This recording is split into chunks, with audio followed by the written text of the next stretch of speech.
Good morning विद्यार्थी मित्रों। हवे आपणे धोरण 11 कॉमर्स में विषय एसपीसीसी पाठ चौथो वाणिज्य पत्रना स्वरूप विषे अभ्यास करीशुं। जे आपणे त्रीजा चेप्टर में वाणिज्य पत्र अने तेनो बाह्य देखाव विषे अभ्यास करी गया। तो हवे त्यार पछीनो चेप्टर पाठ नंबर 4 वाणिज्य पत्रनुं स्वरूप, जेना विषे आज आपणे अभ्यास करीशुं। तो सौप्रथम आपणे जे प्रस्तावना,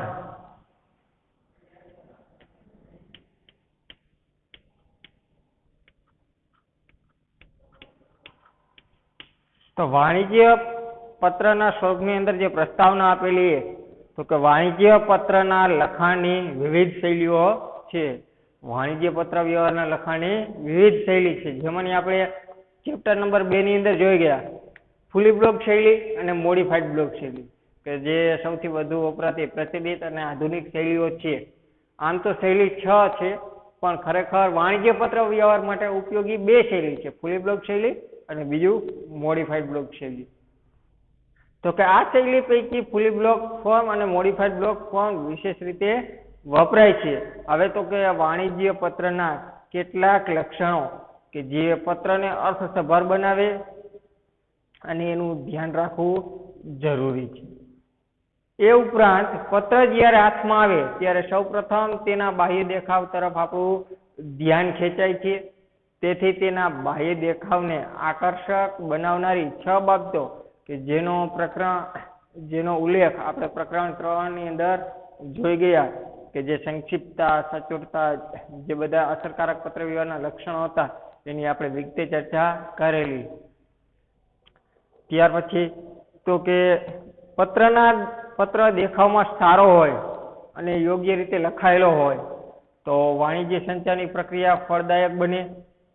અને આ ઉપરાંત વાણિજ્ય પત્રનો ઢાંચો એટલે શું? તો કે ઢાંચો એટલે કે વાણિજ્ય પત્રનું નિશ્ચિત માળખું સ્વરૂપે પણ ખૂબ અગત્યનું પાસું છે। હવે તો કે વાણિજ્ય પત્રના બધા જ ભાગની ગોઠવણી જે તે ક્રમ અનુસાર થાય તો જ પત્ર અર્થસભર બને અને વાંચનાર પર ધારી અસર ઊભી થાય। હવે આ વિવિધ ભાગ પૈકી કેટલાક ભાગ કાયમી એટલે કે રેગ્યુલર પાર્ટ એટલે કે નિયમિતપણે અથવા તો ફરજિયાતપણે પત્રમાં સામેલ હોવા જોઈએ, જ્યારે કેટલાક ભાગ તો કે પ્રસંગોપાત એટલે કે ઓકેશનલ પાર્ટ એટલે કે જ્યારે એમની જરૂર હોય ત્યારે જ તેમનો પત્રના માળખામાં સમાવેશ થાય। આ ભાગને મરજિયાત ભાગ અથવા જરૂર મુજબ સમાવેશ કરાતા ભાગ પણ કહી શકાય। હવે તો કે આમ વાણિજ્ય પત્રના સ્વરૂપમાં સમાવેશ થતા તમામ ભાગોને 2 ભાગમાં વહેંચી શકાય। પહેલું કાયમી ભાગ અને બીજું પ્રસંગોપાત ભાગ। જે પ્રસ્તાવના છે એ તમારે પાઠ્ય મુજબ લખવાની રહેશે। પાઠ્ય મુજબ તમારે ફેર નોટની અંદર લખવાની રહેશે જે પ્રસ્તાવના। તો જેની અંદર આપણે પહેલું જોઈએ કે વાણિજ્ય પત્રના કાયમી ભાગ।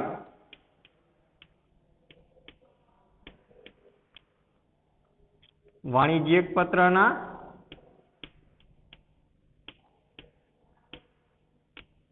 કાયમી ભાગ।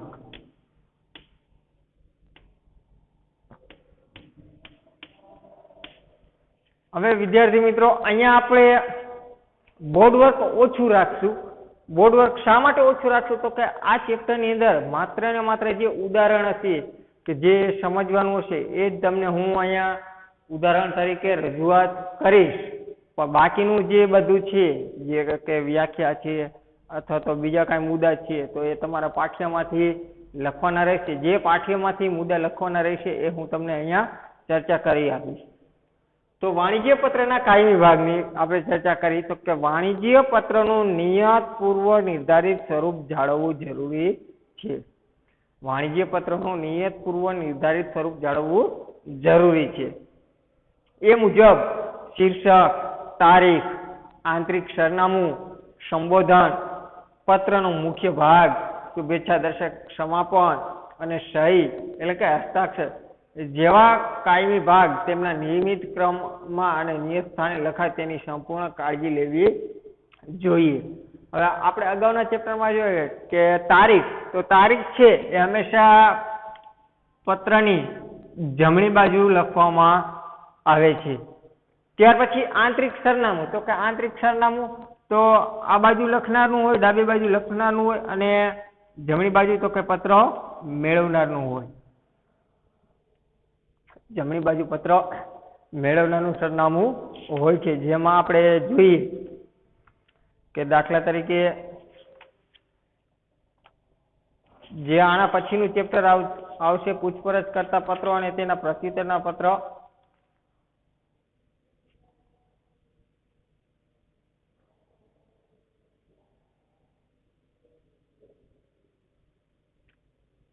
તો જે વાણિજ્ય પત્રના કાયમી ભાગની અંદર તારીખ, આંતરિક સરનામું, ત્યાર પછી હસ્તાક્ષર, સહી, પત્રનો મુખ્ય ભાગ વગેરે બધું વ્યવસ્થિત લખવું જરૂરી છે.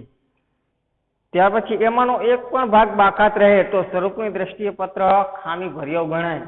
જો એમાંથી કોઈ પણ વસ્તુ આપણે ભૂલી ગયા હોય અથવા બાકાત રહી ગયો હોય, બાકાત એટલે કે બાકી રહેવું, કે બાકી રહી ગયું હોય લખવામાં, તો એ પત્ર ખામી ભર્યો ગણાય છે. જે આ ચેપ્ટરની અંદર તાજા કલમનો ઉપયોગ, જે આપણે આના પછીના મુદ્દામાં જોશું, તો તાજા કલમનો ઉપયોગ કરીને પણ આપણે જે પત્ર લખી તો એ પત્ર યોગ્ય ગણવામાં આવતો નથી. એની જગ્યાએ પત્ર ફરીથી લખવો જ યોગ્ય ગણાય છે. એટલે કે પત્રની અંદર કોઈ વસ્તુ ભૂલાઈ ન જાય, લખતી વખતે ખાસ ધ્યાન રાખવાની, તારીખ, સરનામું, સંબોધન, સહી વગેરે જેવી બાબત કાંઈ ભૂલાય નહીં, એની ખાસ કાળજી લેવી જોઈએ. હવે તો કે વાણિજ્ય પત્રમાં નિયમિતપણે સમાવતા ભાગની નમૂના સાથે સમજૂતી. વાણિજ્ય પત્રના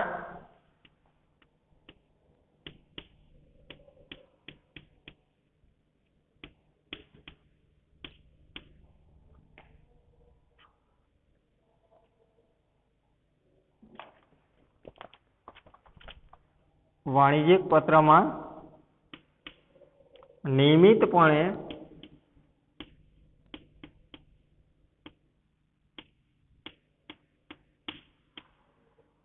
સમાવાતા ભાગની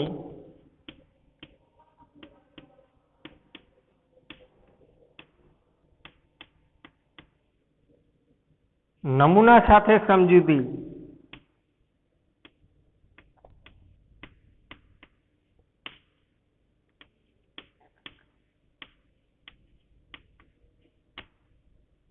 કે જેમાં આપણે જોઈએ પેલું એ તો કે શીર્ષક,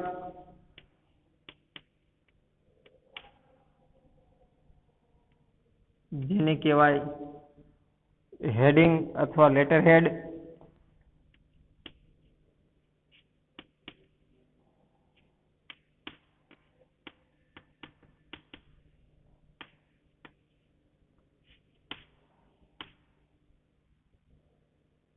ત્યાર પછી પત્રની તારીખ,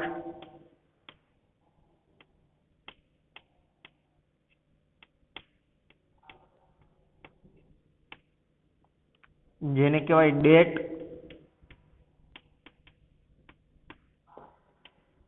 ત્યાર પછી આંતરિક સરનામું,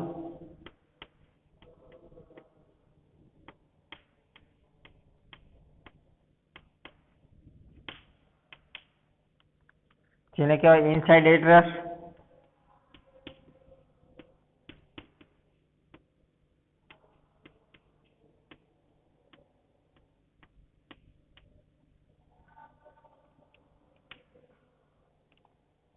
ત્યાર પછી સંબોધન,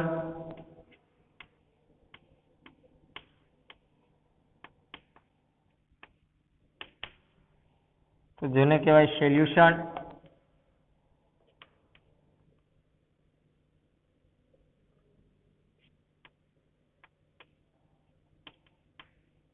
એટલે કે સજેશન.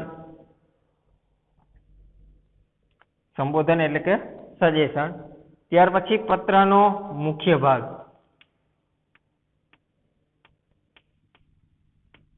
પત્રનો મુખ્ય ભાગ જેને કે બોડી ઓફ ધ લેટર.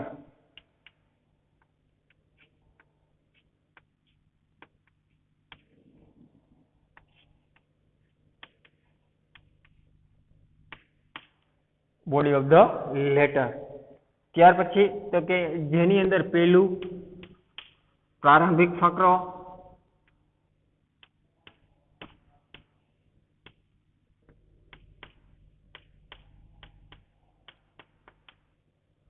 જેને કહેવાય ઇન્ટ્રોડક્ટરી પેરેગ્રાફ,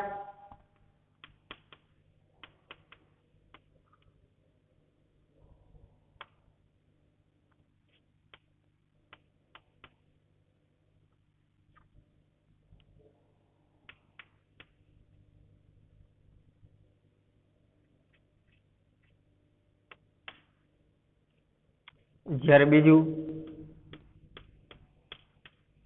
મધ્ય ફકરો,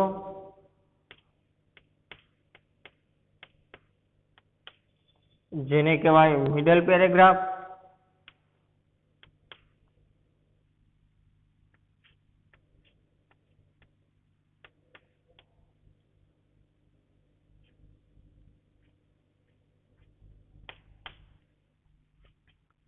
ત્યાર પછી અંતિમ ફકરો એટલે કે કાઉન્સેલિંગ પેરેગ્રાફ,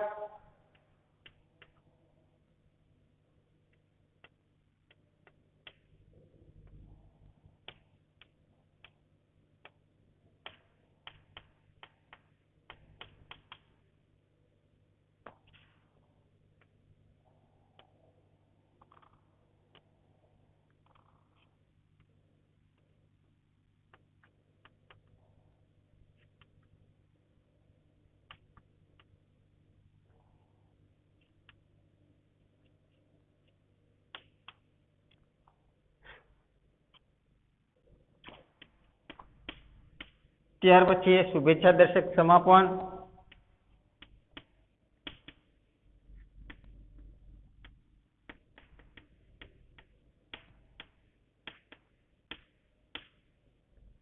તો જેને કહેવાય કમ્પ્લિમેન્ટરી ક્લોઝ.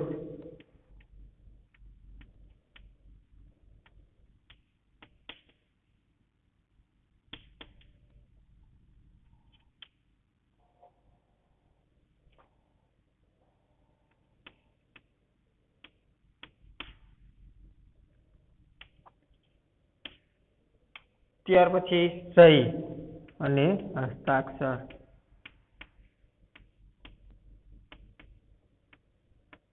જેને કહેવાય સિગ્નેચર.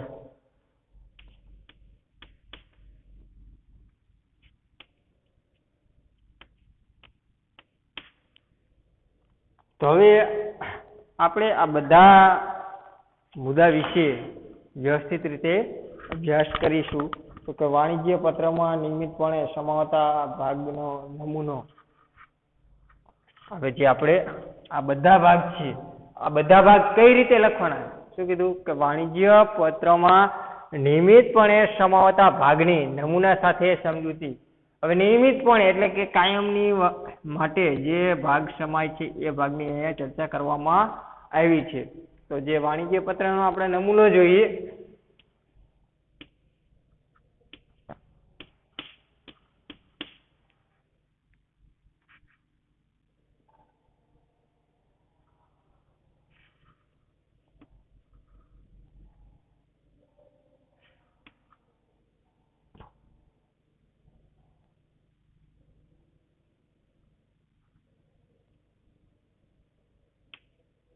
તો જે આપણે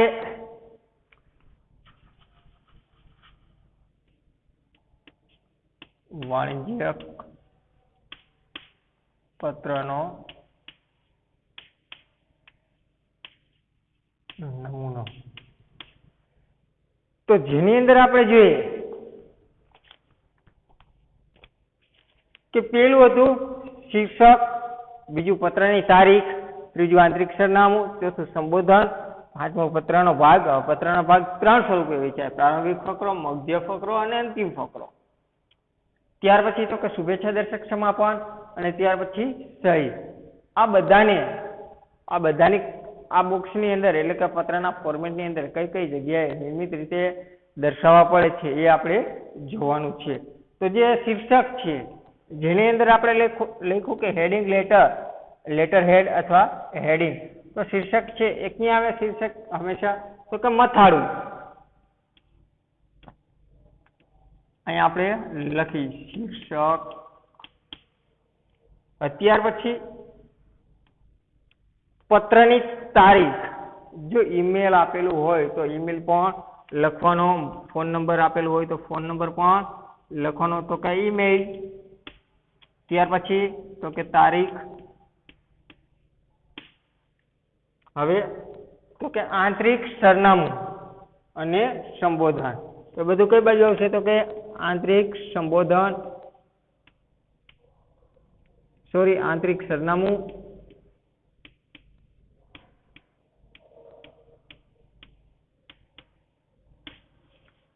ત્યાર પછી તો કે નીચેની સાઈડ એટલે કે સંબોધન. હવે તો પત્રનો મુખ્ય ભાગ ચાલુ થયો, એટલે કે આ બધું રહ્યું પત્રનો મુખ્ય ભાગ કહેવાય.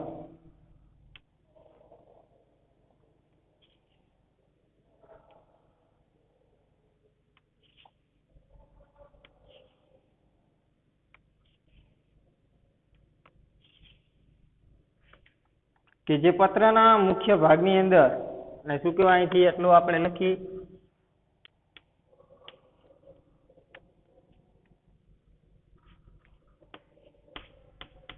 પત્રનો મુખ્ય ભાગ,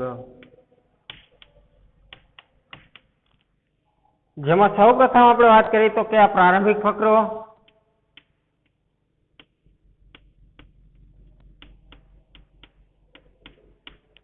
મિડલમાં આવે તો કે મધ્ય ફકરો અને છેલ્લે આવશે તો કે અંતિમ ફકરો.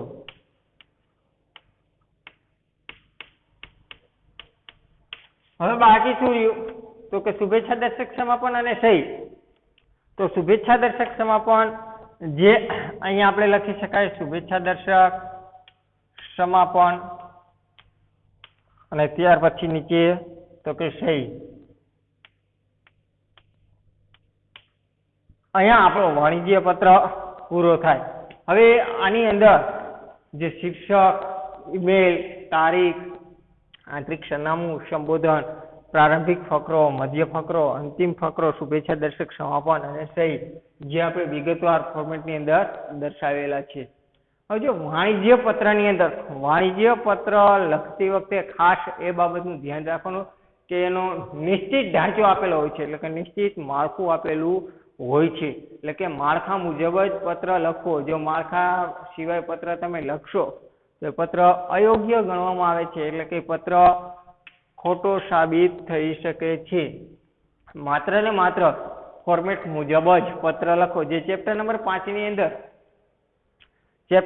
5 ની અંદર આપણે જોઈશું પત્ર વ્યવહાર. તો ચેપ્ટર 5 ની અંદર શરૂઆતમાં તમને એવું લાગશે કે પત્ર ઘણા બધા હાર્ડ છે, ખબર નથી પડતી અથવા તો આવડતું નથી, જેવા તમારા મનમાં પ્રશ્ન ઉદ્ભવી શકે. પરંતુ મિત્રો, જ્યાં પત્ર કોઈ પણ પ્રકારનો હોય, પૂછપરછ કરતો હોય, પ્રત્યુત્તર આપતો હોય, ઓર્ડર આપતો હોય કે ઓર્ડર રદ કરતો હોય, ઓર્ડર અમલ કરતો હોય, ઉઘરાણી કરતા હોય, ફરિયાદ કરતા હોય, ફરિયાદની પતાવટ કરતા હોય, કોઈ પણ બાબતનો પત્ર હોય તો કોઈ પણ બાબતનો પત્ર તમને અઘરો લાગશે નહીં. જે આપણે ચેપ્ટર નંબર 5 ની અંદર ઈઝી એટલે કે સરળતાથી હું તમને પત્ર સમજાવી શકીશ. માત્ર ને માત્ર પત્રનો વિષય, જો અહીંયા આપણે જે લખી શકીએ વિષય, કે જે પત્ર લખશું ત્યારે હું તમને ફરી પાછું બેઠું માળખું ત્યારે પણ તમને સમજાવીશ. અત્યારે માત્ર ને માત્ર તમને ફોર્મેટ જ સમજાવ્યું છે કે આ બધી વસ્તુ ફોર્મેટમાં કઈ કઈ જગ્યાએ દર્શાવી, એ ખાલી તમે મેં ફોર્મેટ જ દર્શાવેલું છે. હવે તો કે શીર્ષક. હવે જે હેડિંગ આપેલું હોય, કોઈ પણ પત્રનું હેડિંગ આપેલું હોય, એ હેડિંગના આધારે જ વિષય નક્કી થાય. શું થાય? એ હેડિંગના આધારે જ વિષય નક્કી થાય. દાખલા તરીકે આપણે જોઈએ કે કોઈ વ્યક્તિ એવું કીધું હોય, હવે આપણે એક ઉદાહરણ લઈ.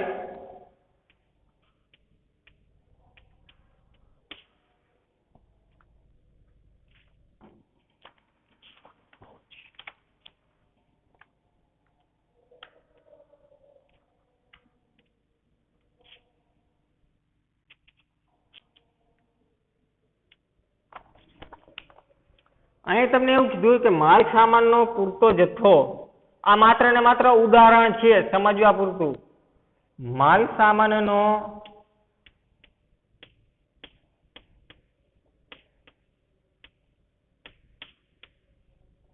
પૂરતો જથ્થો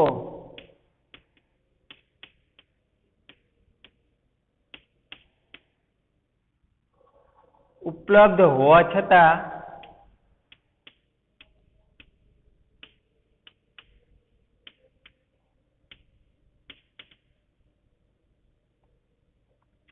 ગ્રાહક ખરીદનાર તરફથી ભૂલથી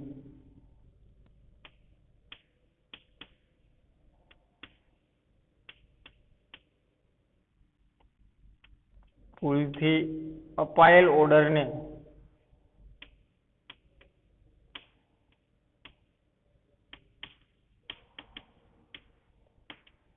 રદ કરતો પત્ર લખો. ઓર્ડરને રદ કરતો પત્ર લખો.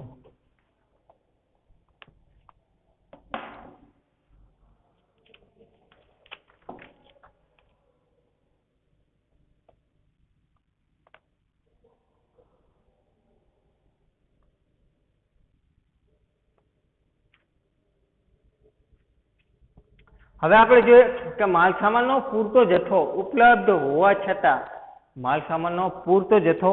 હોવા છતાં ગ્રાહક એટલે કે ખરીદનાર તરફથી ભૂલથી અપાયેલ ઓર્ડરને રદ કરતો પત્ર લખો.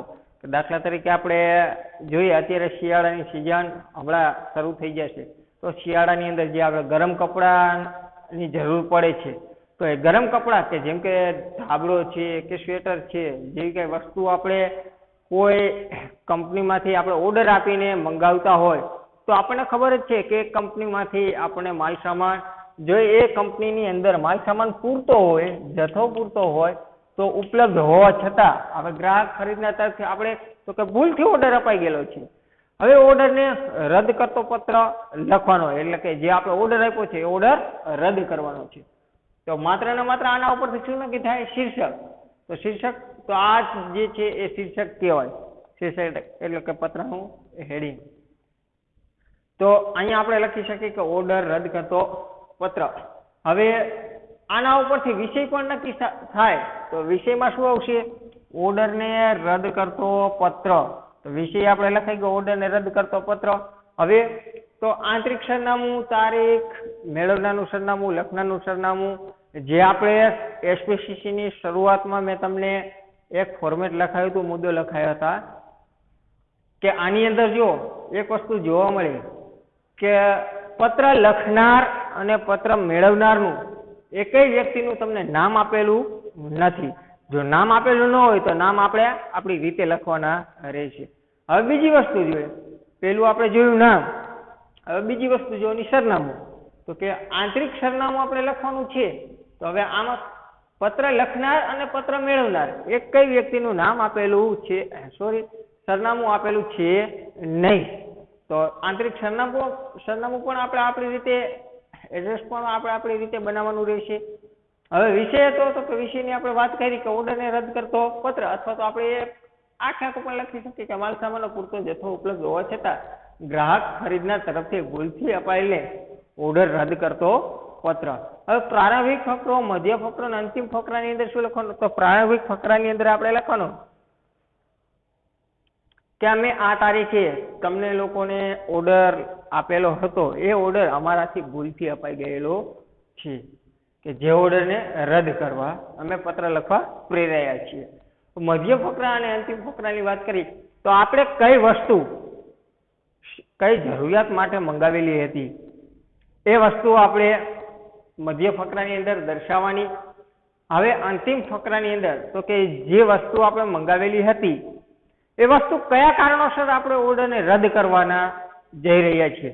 જો ઓર્ડર રદ કરતો પત્ર હોય એટલે ઓર્ડર રદ કરવાનું કારણ ફરજિયાતપણે આપણે લખવું પડે. જો આમાં કારણ આપ્યું છે, કારણ શું આપ્યું? તો કે ભૂલથી ઓર્ડર અપાઈ ગયેલો છે, તો આપણે એ કારણ દર્શાવવું પડે કે અમે જે ઓર્ડર આપવાના હતા એ ઓર્ડર અમારાથી ભૂલથી અપાઈ ગયેલો છે, તો એ ઓર્ડર રદ કરવા નમ્ર વિનંતી. તો આમ પ્રારંભિક ફકરો, મધ્ય ફકરો અને અંતિમ ફકરાનો પણ સમાવેશ થાય. ત્યાર પછી પત્ર પૂરો થઈ ગયા બાદ શુભેચ્છા દર્શક સમાપન એટલે કે લિખિતાંક આપનો વિશ્વાસુ જે હોય તે સહીમાં જે વ્યક્તિ લખનાર હોય એની સહી હોય. તો મિત્રો અહીંયા આપણે આપણો લેક્ચર પૂર્ણ કરીશું.